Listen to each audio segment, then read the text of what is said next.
অসহায় দুর্ভোগের রেজিমেন্ট হিসেবে পরিচিত হয় সেটা হচ্ছে সচিবালয়, এবং দুর্নীতির আঁতুড়ঘর হিসেবে পরিচিত হয় সেটা হচ্ছে এনবিআর। পরবর্তী বাংলাদেশে আপনারা জনগণের মুখোমুখি দাঁড়িয়ে আপনারা যদি এই সরকারকে আপনারা হুমকি দেন, ধামকি দেন যে এই সরকার সংস্কার কার্যক্রম যদি করে থাকে তাহলে সেটিকে আপনারা বাধা দিবেন।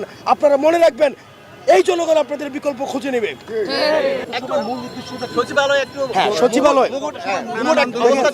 সচিবালয়ের বিষয়টা মানে এখন সচিবালয়েও দেখলাম আন্দোলন হচ্ছে, বিক্ষোভ হচ্ছে, এনবিআর সংস্কারও বাধা দেওয়া হচ্ছে।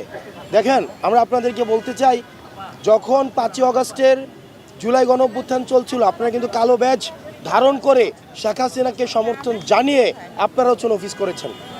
আপনারা কিন্তু এখন আপনারা হচ্ছেন হুমকি দেন যে আপনারা হচ্ছেন অফিস চলতে দিবেন না, আপনারা হচ্ছেন অফিস বন্ধ করে রাখবেন।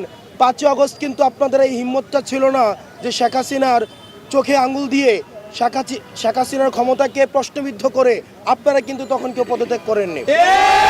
আপনাদের একজন কর্মকর্তা কর্মচারী বাংলাদেশের স্বাধীনতা পরবর্তী সময়ে আমাদের যদি অসহায় দুর্ভোগের রেজিমেন্ট হিসেবে পরিচিত হয় সেটা হচ্ছে সচিবালয়, এবং দুর্নীতির আঁতুড়ঘর হিসেবে পরিচিত হয় সেটা হচ্ছে এনবিআর। সেজন্য আপনারা আমার বক্তব্যকে যেভাবে ইচ্ছে সেভাবে ইন্টারপ্রেট করতে পারেন। আমরা জনগণের হয়ে জনগণের মধ্য থেকে আমরা কথা বলি।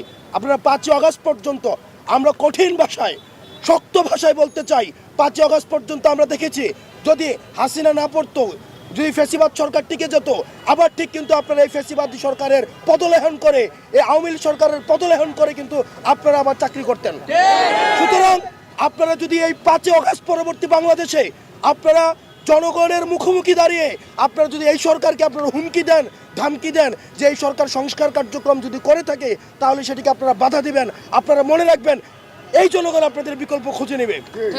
5ই আগস্ট পর্যন্ত আপনাদের একজনেরও কোনো সচিবালয়ের কোনো সচিব, কোনো কর্মকর্তা, কোনো কর্মচারী কি পদত্যাগ করেছিল? একজন কি পদত্যাগ করেছিল? এই যে রাস্তার মধ্যে সন্তানদেরকে, সাধারণ নাগরিকদের এইভাবে যে রাস্তার মধ্যে গুলি করে হত্যা করছিল, একজন সচিব, একজন আমলা, রাষ্ট্রের একজন নাগরিক, একজন সরকারি চাকরিজীবী কি পদত্যাগের কোনো খবর এসেছে? আজকে যখন দেখবেন সরকার কার্যক্রম শুরু করেছে তারা বাধা হয়ে দাঁড়াচ্ছে, যেখানে সহযোগিতা করার দরকার ছিল।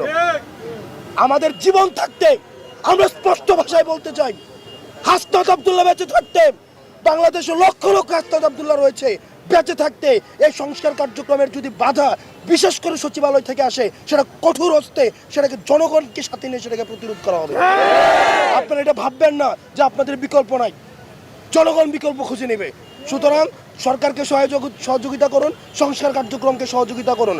আপনাদের যদি সংস্কার কার্যক্রম নিয়ে কোনো পর্যালোচনা থাকে, কোনো মন্তব্য থাকে, সেটা আপনারা নিজেরা আলোচনার মধ্য দিয়ে সেটা সমাধান করুন। কিন্তু সরকারকে যদি জিম্মি করেন সেটার পরিস্থিতি ভালো হবে না। কারণ আপনাদের এই হিম্মত ছিল না, আপনাদের এই ধরনের কোনো হিম্মত ছিল না ফ্যাসিবাদ সরকারকে প্রশ্নবিদ্ধ করার।